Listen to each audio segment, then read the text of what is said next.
దేవుని నామానికి మహిమ కలుగును గాక. ప్రియమైన దేవుని బిడ్డలారా, మరలా ఈ ఉదయకాల సమయంలో మీతో కలిసి ఈ విధంగా వాక్యాన్ని పంచుకోవడానికి దేవుడిచ్చినటువంటి ధన్యతను బట్టి దేవునికి నేనెంతో హృదయపూర్వకంగా వందనాలు తెలియజేస్తూ, అలాగే మీకు కూడా హృదయపూర్వకంగా వందనాలు తెలియజేస్తూ ఉన్నాను. ఈ ఉదయకాల సమయంలో దేవుని యొక్క వాగ్దానాన్ని మనం ధ్యానం చేసుకుందాం. కీర్తన గ్రంథము 107వ అధ్యాయము, కీర్తన గ్రంథము 107వ అధ్యాయము 19వ వాక్యాన్ని మనం చదువుకుంటున్నాం.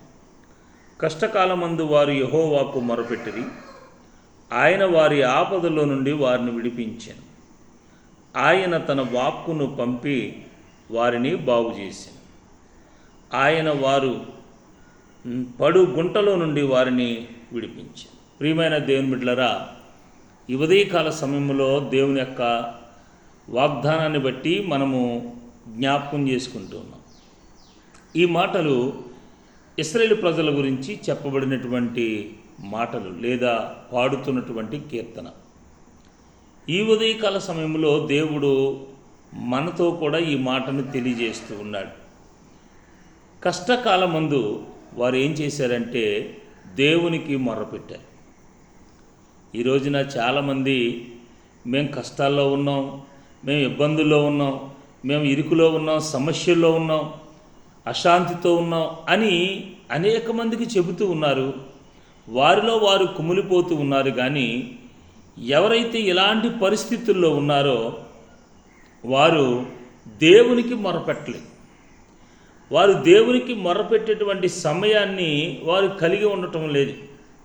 దేవునికి మనం ప్రార్థిస్తే, దేవునికి మనం మొరపెడితే దేవుడు వీటిలో నుండి మనలను విడుదల చేస్తాడు, దేవుడు వీటిలో నుండి మనల్ని విడిపిస్తాడు అనేటువంటి ఆలోచన కలిగి ఉండి కూడా కొంతమంది దేవుని సన్నిధిలో మొర్ర పెట్టలేకపోతున్నారు, ప్రార్థన చేయలేకపోతున్నారు.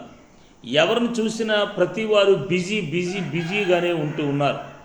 ఉదయాన్నే లేచి కొద్ది నిమిషాలు, ఒక 10-15 నిమిషాలైనా దేవుని పాద సన్నిధి దగ్గర కూర్చుని, ప్రభువా ఈరోజు నా కుటుంబాన్ని జ్ఞాపకం చేసుకో, నేను ఈ బాధల్లో ఉన్నాను, ఈ ఇబ్బందుల్లో ఉన్నాను, ఈ సమస్యలో ఉన్నాను, నన్ను నా కుటుంబాన్ని విడిపించు అని మొర్రపెట్టేటువంటి కుటుంబాలుగా లేరు, ప్రార్థించేటువంటి కుటుంబాలుగా లేరు.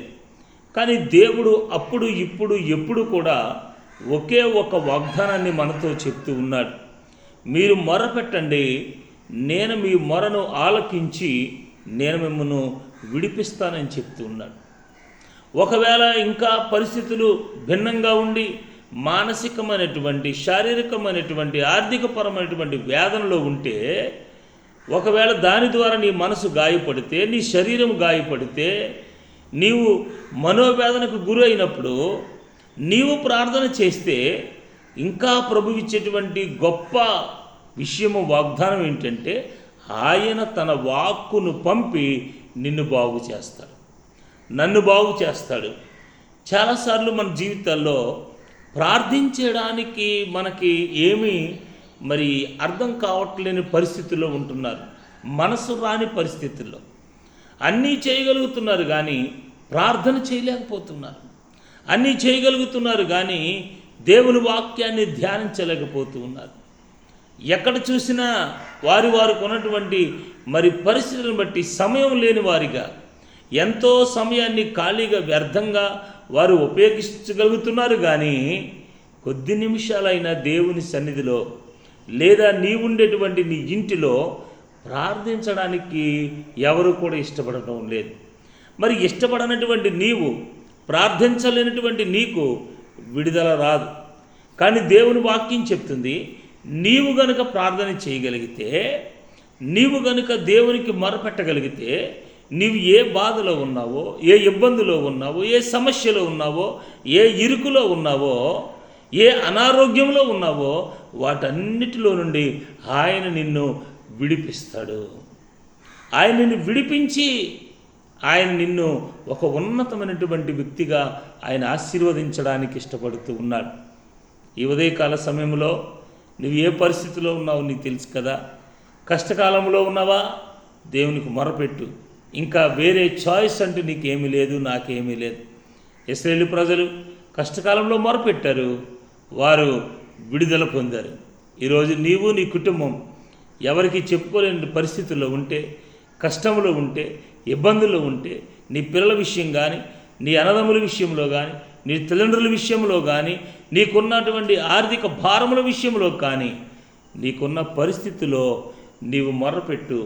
దేవుడు ఈరోజే నీకు ఉన్నతమైనటువంటి విడుదల కలుగు చేయబోతూ ఉన్నాడు. ఆయనకు మొర్రపెట్టడమే ఆలస్యం. నువ్వు మొర్రపెడితే ఆయన ఖచ్చితంగా నిన్ను నీ కుటుంబాన్ని విడుదల చేస్తాడు. కనుక ప్రియమైన దేవుని బిడ్డలారా, ఈ ఉదయకాల సమయంలో ఈ మాటలు వింటున్నటువంటి మీరు ప్రార్థించండి, మొర్రపెట్టండి. దేవుని దగ్గర మీ 2 చేతులు జోడించి దేవునికి మీ విన్నపాన్ని తెలియచేయండి. దేవుడు తప్పకుండా మిమ్మల్ని మీ కుటుంబాలను విడుదల చేస్తాడు. మిమ్మల్ని విడుదల చేయడమే కాదు, ఒకవేళ మీరు అనారోగ్య పరిస్థితిలో ఉంటే మిమ్మల్ని ఆయన తన వాక్కును పంపి మిమ్మల్ని ఈరోజే ఆయన స్వస్థపరిచి బాగు చేస్తాడు. కనుక ఈరోజు నుండి ఉదయకాల సమయంలో లేదా మీకు ఎప్పుడు అవకాశం ఉంటే అప్పుడు ప్రార్థన చేయండి, దేవునికి చెప్పండి, విడుదల పొందండి. దేవుడు తప్పకుండా మిమ్మల్ని విడుదల చేస్తాడు. అట్టి గొప్ప కృప పరిశుద్ధాత్మ దేవుడు మీకు మీ కుటుంబానికి అనుగ్రహించునుగాక. ఆమేన్.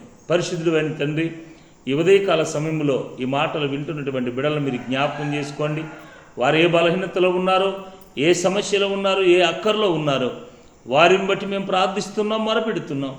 వారు కూడా మొరపెడుతున్నప్పుడు వారిని మీరు విడుదల చేసి మీ వాక్కును పంపి వారిని బాగు చేసి స్వస్థపరిచి ఆశీర్వాదకరమైన కుటుంబంగా చేసి దీవించమని నీ చిత్తానికి అప్పగించుకుంటూ యేసు నామమున అడిగి ప్రార్థించి ఈ కుటుంబాన్ని దీవించమని కోరుతున్నాను తండ్రి.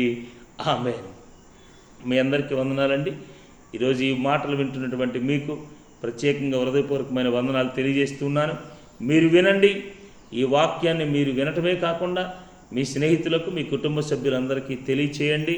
వారికి కూడా ఈ మాటలు షేర్ చేయండి, మరి లైక్ చేయండి. మా ఈ యూట్యూబ్ను సబ్స్క్రైబ్ చేసి ఇంకనూ మా కార్యక్రమాలను ప్రోత్సహించాలని దైవజనుడికి కోరుతున్నాను. దేవుడు మిమ్ములను మీ కుటుంబాలను దీవించి ఆశీర్వదించునుగాక. ఆమేన్. God bless you.